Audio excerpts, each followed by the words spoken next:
Iniciamos aquí una serie de 2 vídeos dedicada a la mejora del funcionamiento inhibitorio. Este tipo de intervención tiene un alto impacto positivo en la vida de la gente a través de 3 vertientes. La primera de ellas es la mejora de la salud mental, ya que podemos reducir a través de este tipo de intervención la sintomatología TDAH, la ansioso-depresiva o controlar mejor los comportamientos adictivos. También tiene un impacto en la mejora de la salud física, ya que puede llevar pareja una mejora del funcionamiento del sistema inmunológico vía reducción del cortisol. Además, puede también aumentar los recursos personales para seguir una alimentación sana, tanto a través de la capacidad de resistir mejor la tentación ante alimentos poco saludables, como lo que decíamos antes de la reducción del cortisol, cuyos niveles están asociados a la preferencia por alimentos densamente calóricos, ricos en grasas y carbohidratos refinados. Por último, también podemos obtener mejoras en la salud social, ya que se dota a la gente de mayor control sobre actos impulsivos lesivos para los derechos de los demás. Otra ventaja de este tipo de entrenamiento es que mantiene mejor que otros entrenamientos de la familia ejecutiva la eficacia hasta la adultez.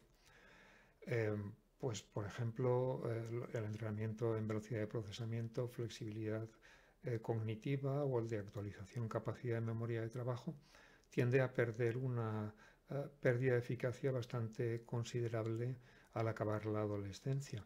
El entrenamiento inhibitorio la sufre menos debido a 2 cosas. Primero, es la función ejecutiva que más prolonga su desarrollo, lo finaliza incluso después de los 30 años, particularmente en varones, y es la función más maleable, ya sea por circunstancias de la vida, normalmente cuando son las circunstancias de la vida las que afectan a la función inhibitoria, lo hacen deteriorándola, o por el entrenamiento planificado, que es de lo que tratamos aquí, de mejorar la función inhibitoria a través de ese tipo de entrenamiento. Bien, en secundaria, tanto en secundaria obligatoria como posobligatoria, podemos intervenir en esta mejora de 2 formas. Primero, a través de elementos que se pueden integrar en el currículo de las diferentes asignaturas. Y en segundo lugar, a través de tareas informatizadas que pueden realizarse en sesiones de tutoría junto con otras tareas de mejora de otras funciones ejecutivas y que hay que incluir en el plan de acción tutorial. Además, los alumnos que presenten déficit inhibitorio, además de estas sesiones de tutoría, necesitarán realizar sesiones extra en el aula de apoyo, en casa, etc. Este primer vídeo va a dedicarse a la intervención a través del currículum ordinario. En el vídeo siguiente veremos intervenciones de rehabilitación informatizada.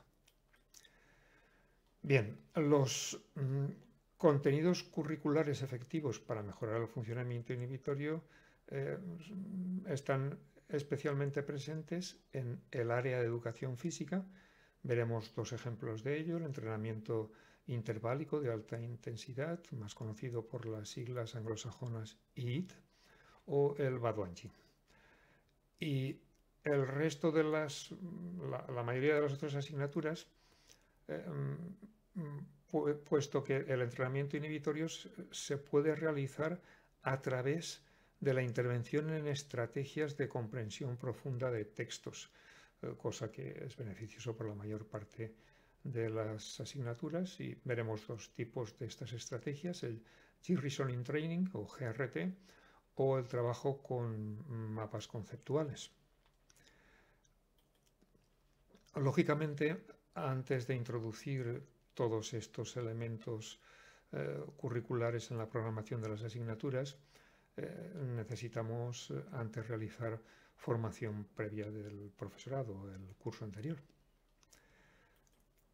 Bien, empecemos por el entrenamiento interválico de alta intensidad. Veremos primero la evidencia que lo sostiene y luego veremos una receta práctica para realizarlo, ¿vale?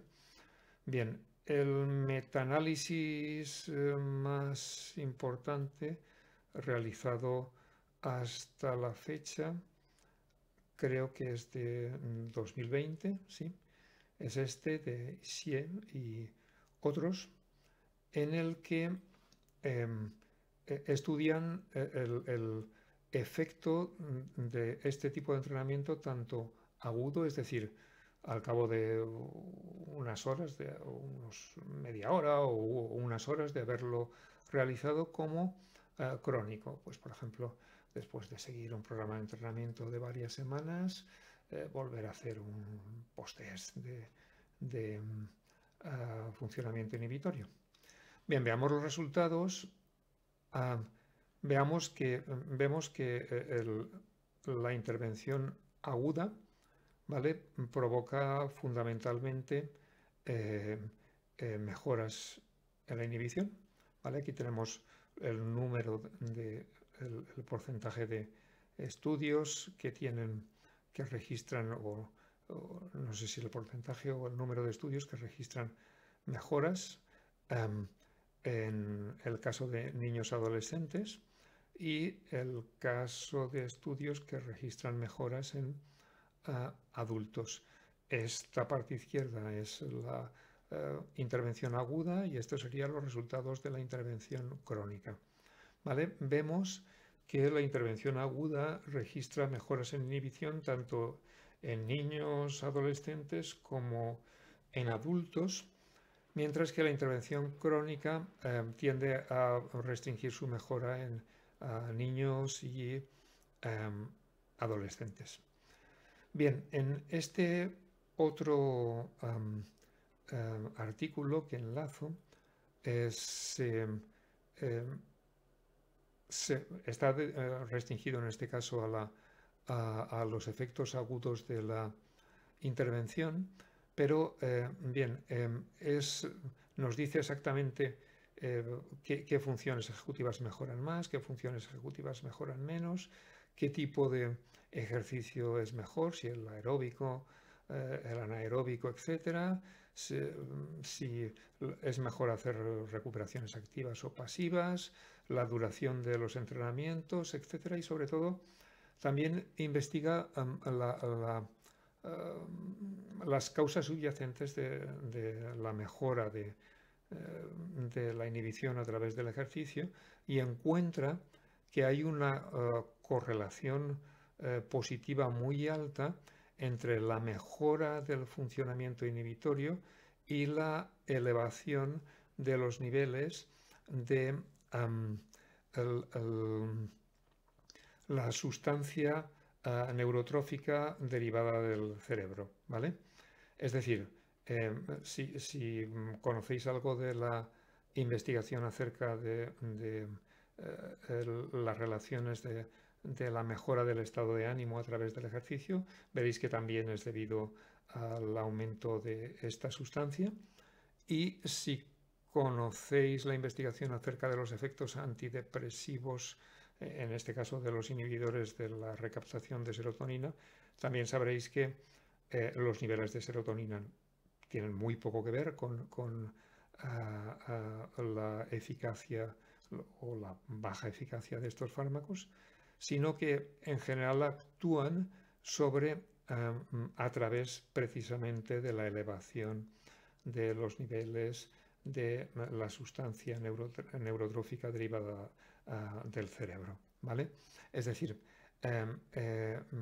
básicamente el ejercicio mejora la inhibición y mejora el estado de ánimo a través de la elevación de estos niveles, y además lo hace de manera inmediata, lo hace el mismo día que lo hacemos. Por eso es una intervención inmediata en la elevación del estado de ánimo, de modo que los efectos agudos tienen especial interés en el caso de adultos o jóvenes que tengan problemas de estado de ánimo. Bien, vamos a ver una receta para llevar esto a cabo en las clases. Bueno, esto evidentemente lo llevarán a cabo los profesores de educación física, no los orientadores, pero una receta fácil que pueden seguir es, en primer lugar, determinar la velocidad aeróbica máxima a través de un test máximo de 6 minutos. En general, los 6 minutos es el tiempo máximo que se puede mantener esa velocidad aeróbica máxima, formar varios grupos con BAM similar y luego hacer entre 8 o 10 sesiones de 1 minuto al 95% de la velocidad aeróbica máxima, seguidos por recuperaciones de la misma duración, es decir, 1 minuto al 60% de la BAM y después el enfriamiento. En realidad, para ponerse en forma, es mejor en vez de esas 8 o 10 series hacer más, ¿vale? En teoría puedes hacer hasta 15. Lo que ocurre es que si pasas de los 20 minutos, las mejoras de los 20 minutos totales entre series de alta intensidad y recuperaciones, los niveles de cortisol tienden a subir demasiado y entonces neutralizan la mejora del funcionamiento inhibitorio que proporciona la sustancia neurotrófica derivada del cerebro. Bien, en contraste con el entrenamiento de alta velocidad que hemos visto antes, vamos a ver la intervención posiblemente más efectiva a la hora de mejorar el funcionamiento inhibitorio, mejorar el estado de ánimo y disminuir los niveles de ansiedad que de forma curiosa y puede ser incluso difícil de entender, es una técnica centenaria oriental que se llama el Baduan Yin. Bien, vamos a ver en qué consiste el Baduan Yin. La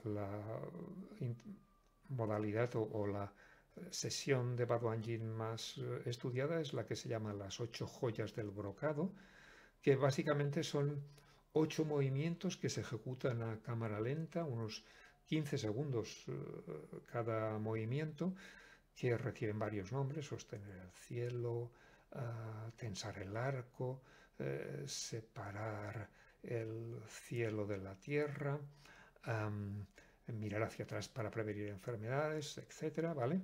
Digamos que se repite 6 veces cada movimiento si son unilaterales y 3 si son bilaterales, y 3 veces a cada lado si son unilaterales. Como este entrenamiento viene a durar entre 12 y 13 minutos y lo único que tenemos que hacer, bueno, que tendrían que hacer en clase de educación física, es imitar al profesor o simplemente tanto el profesor como los alumnos imitar un vídeo como este. Vamos a verlo empezar brevemente a nuestra presentación y vamos a ver precisamente esa evidencia. Uno de los artículos más útiles porque investiga a fondo los mecanismos de efecto del Baduan Yin sobre el funcionamiento inhibitorio y también sobre el estado de ánimo, es el de Chen y otros, ¿vale? Que fue publicado en Fronteras en Psicología en 2017. Bien, en primer lugar, lo que Chen y otros encontraron, bueno, básicamente utilizaron 42 sujetos asignados aleatoriamente a un grupo control que en realidad lo que hacía era relajación muscular progresiva, y otro grupo al Baduan Yin practicaron las 8 piezas del brocado que acabamos de ver en el vídeo anterior. Además, realizaron la prueba Flanker, que es una prueba de funcionamiento inhibitorio dentro del escáner de resonancia magnética funcional, y pasaron a test de disturbios en el estado de ánimo o preocupaciones, podríamos decir, antes del entrenamiento y después del entrenamiento. Bien, veamos que el grupo Badwanjin mejoró significativamente las puntuaciones en el test de preocupaciones, ¿vale? Mientras que el grupo control que realizó relajación muscular progresiva no mejoró en absoluto. Además, ocurre que el grupo que realizó Badwanjin mejoró su rendimiento en el flanker, en la tarea flanker, en el post-test respecto al pretest, pero no lo hizo el grupo control. ¿Vale? Fijaos que la mejora se limitó exclusivamente a los ensayos incongruentes, que son los que reclutan la corteza cingulada anterior, la red ejecutiva. ¿Vale? Bien, y Chen y su grupo estudiaron también los resultados de la resonancia magnética funcional, qué cambios había habido en el cerebro después del entrenamiento en el grupo que había practicado Badwanjin. Bien, básicamente aquí tenemos la activación de la corteza ventrolateral, prefrontal ventrolateral, después del entrenamiento y antes del entrenamiento. Vemos que lo que ha cambiado es la activación de la corteza prefrontal ventrolateral izquierda, ¿vale? Digamos que el funcionamiento inhibitorio está más asociado a la corteza prefrontal ventrolateral derecha antes del entrenamiento, pero el entrenamiento lo que mejora es la implicación de la corteza prefrontal ventrolateral izquierda. Esto es común a la mayor parte de entrenamientos ejecutivos, ¿vale? Generalmente la función ejecutiva está lateralizada hacia la derecha, pero el entrenamiento tiende a mejorar o aumentar la contribución de las estructuras equivalentes del hemisferio izquierdo. Bien, ocurre que este estudio hubiera sido maravilloso si en vez de 42 sujetos hubiera tenido 400, pero afortunadamente para eso están los metaanálisis. Tenemos un metaanálisis realizado sobre esta intervención sobre el Badwanjin. En este caso es de Su y otros, que es un metaanálisis acerca del efecto del Badwanjin en personas que sufren algún tipo de enfermedad, ya sea física, pues por ejemplo cáncer de mama, o mental, pues por ejemplo trastorno bipolar, depresión mayor, ¿vale? En sus niveles de depresión y ansiedad. El número de sujetos que están integrados, recogidos en este metaanálisis, viene a ser de unos 600, ¿vale? Y vemos que, por ejemplo, en cuanto a los niveles de ansiedad, la disminución es casi justo de una desviación típica, lo que es cualquiera que conozca los efectos de las intervenciones clínicas, ya sean farmacológicas o puramente psicológicas, sabrá que una desviación típica es mucho, ¿vale? De modo que el Badwanjin es extremadamente efectivo en reducir los niveles de ansiedad, ¿vale? Fundamentalmente hay que sospechar que es a través de la reducción de los niveles de cortisol, porque la mayor activación de la corteza prefrontal lateral, tanto la ventrolateral como la dorsolateral, literalmente para la amígdala, disminuye mucho los niveles de cortisol. Ligeramente mayores aún son la mejora en la sintomatología depresiva, ¿vale? Es ligeramente mayor que una desviación típica, de modo que en suma lo que podemos decir es que la intervención acerca del Badwain Gene es aplastantemente fuerte. En realidad, en el currículum de los estudiantes de educación física en China, el Badwain Gene está incluido, debería también estar incluido en España, pero aunque no lo esté, los profesores de educación física pueden fácilmente incluirlo en sus currículos. Bien, pasamos al resto de las asignaturas en las que decíamos que podíamos intervenir mejorando la capacidad inhibitoria a través de las estrategias de comprensión profunda de textos. ¿Por qué? ¿Por qué se da eso? Pues básicamente porque tanto la inhibición como la comprensión profunda de textos, como el chunking, están íntimamente relacionados con la corteza prefrontal dorsolateral derecha, ¿vale? Y entonces, por eso muchos autores han intervenido en este tipo de estrategias y luego han comprobado si tenía efecto en la función inhibitoria, y así ha sido. Los primeros de ellos fueron el grupo de Chapman y otros en Dallas, a través de una estrategia de comprensión profunda de textos que llaman G-Reasoning Training, o entrenamiento en el razonamiento del sentido profundo o de la esencia, podríamos traducir al castellano. A partir de ahora hablaremos simplemente de esto a través de las siglas GRT. Son 8 sesiones en las cuales en las primeras 4 se trabaja por separado. La primera sesión se llama Inhibe, que es eliminar la información superflua. La segunda es Organiza, que es entresacar las 2-3 ideas relevantes del texto, del vídeo, de la exposición, de la película, de lo que sea.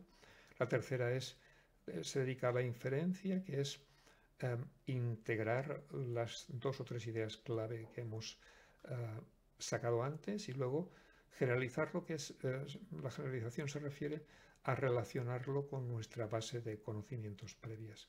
En las otras 4 sesiones, estas 4 estrategias que hemos trabajado por separado se aplican de forma conjunta a un producto.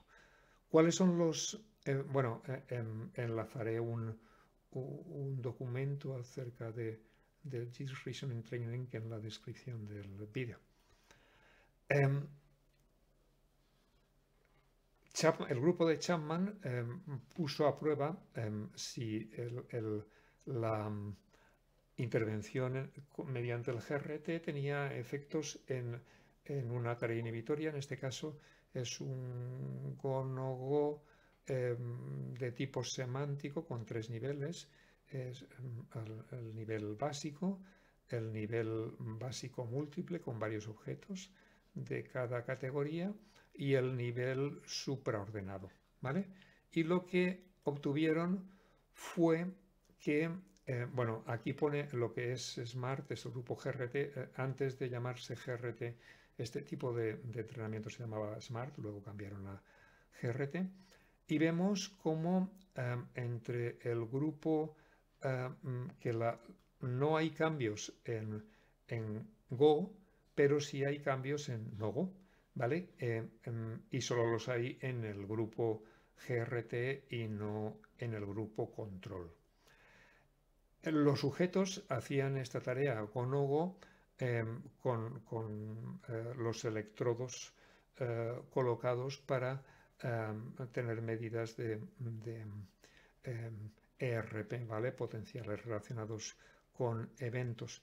Y lo que vimos es que esta mejora del grupo experimental tuvo que ver con un aumento de la eficiencia en la actividad de la corteza prefrontal, ¿vale? Digamos que la onda P300, la que va de los 300 a los 600 milisegundos, era menos amplia, ¿vale? Porque digamos que el funcionamiento de los sujetos se había vuelto más eficiente, necesitaban menos amplitud en esta onda.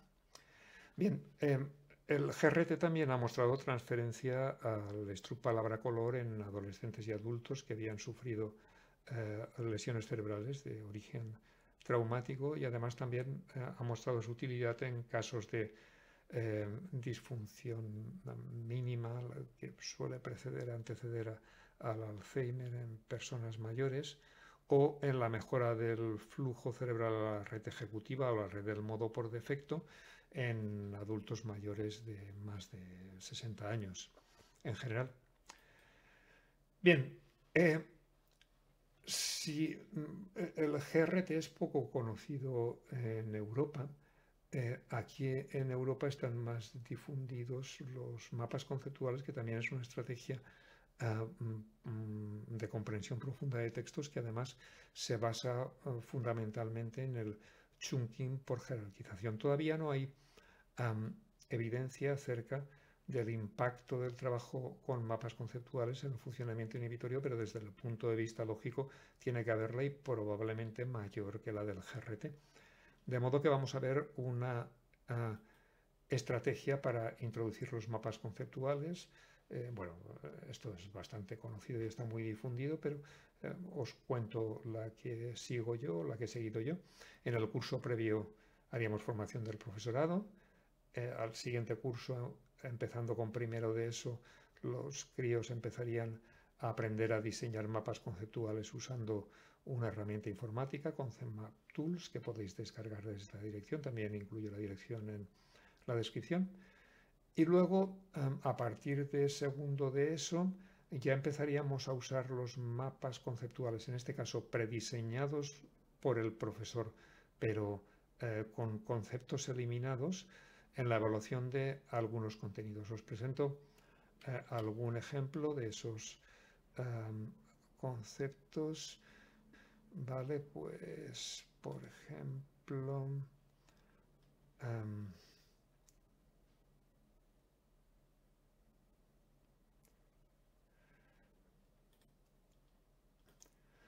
diseñamos este mapa conceptual acerca, en este caso, de biología, de ciencias naturales, de nutrición, de lípidos, ¿vale? Y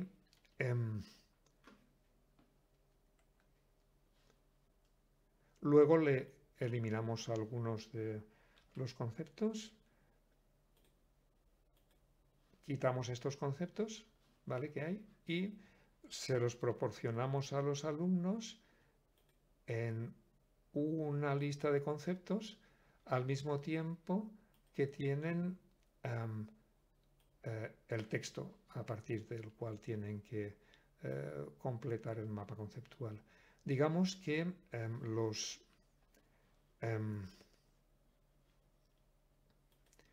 el nivel de dificultad de un mapa conceptual incompleto depende mucho del número de conceptos que eliminemos. Se puede hacer con el mismo texto y exactamente el mismo mapa conceptual de base. Podemos hacer adaptarlo a 4 o 5 cursos diferentes, ¿vale? Simplemente se puede hacer un mapa conceptual bastante difícil si prácticamente le quitas todos los conceptos, y muy fácil si le quitas solo 10 o 12 conceptos. Bien, a partir de tercero de ESO ya exigimos a los alumnos que diseñen ellos los mapas conceptuales, pero es mejor hacer algún tipo de restricción, es decir, proporcionarles algunos conceptos que tienen que utilizar obligatoriamente y otros conceptos que es aconsejable pero no imprescindible utilizar.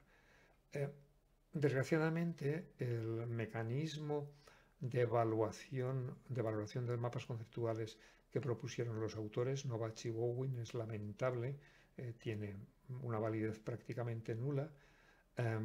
Podéis utilizar una escala, esta escala, para valorar esos mapas conceptuales que yo validé hace más de 25 años y supera a los exámenes tradicionales, ya sean objetivos, ya sea de desarrollo, en cuanto a validez, ¿vale?